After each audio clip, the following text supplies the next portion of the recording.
Ito mga boss, sa Toyota Revo na gasolina. May leak na yung kanyang clutch master mga boss. Ito sa ilalim mga boss. Ayan o, madilim. Ayan. So papalitan natin ng bagong clutch master yan mga boss.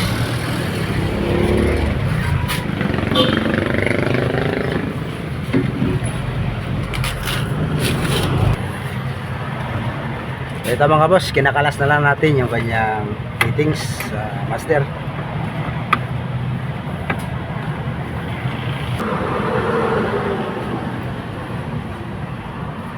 Ayan mga boss, nakalas na natin yung kanyang fittings.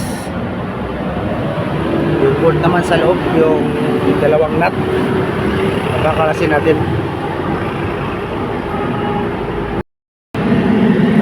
So ito mga boss, nakalas na natin yung dalawang nut. Dalawang nut lang to, tsaka isang lock mga boss sa kanya post rod. Tanggalin na natin yung clutch master mga boss.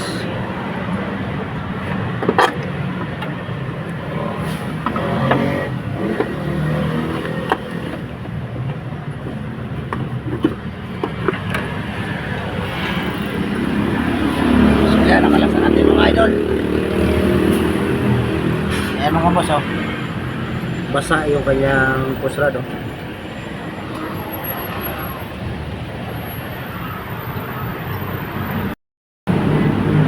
Ito na yung bagong clutch master na ikakabit natin mga boss.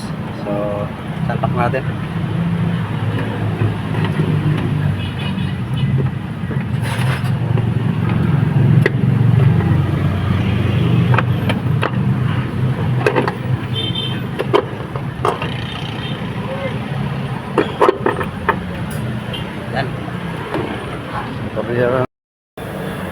Ito mga boss, nakapit na natin yung bagong clutch master. So, i-blade na natin ito mga boss. Ito mga boss, lalagyan na natin ng fluid, tapos i-blade natin. Bomba! Dermi!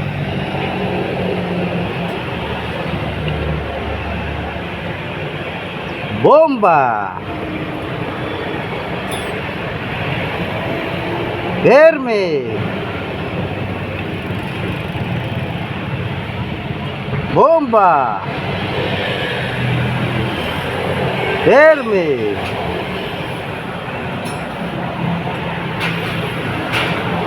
Bomba! Tigas na. Dermi!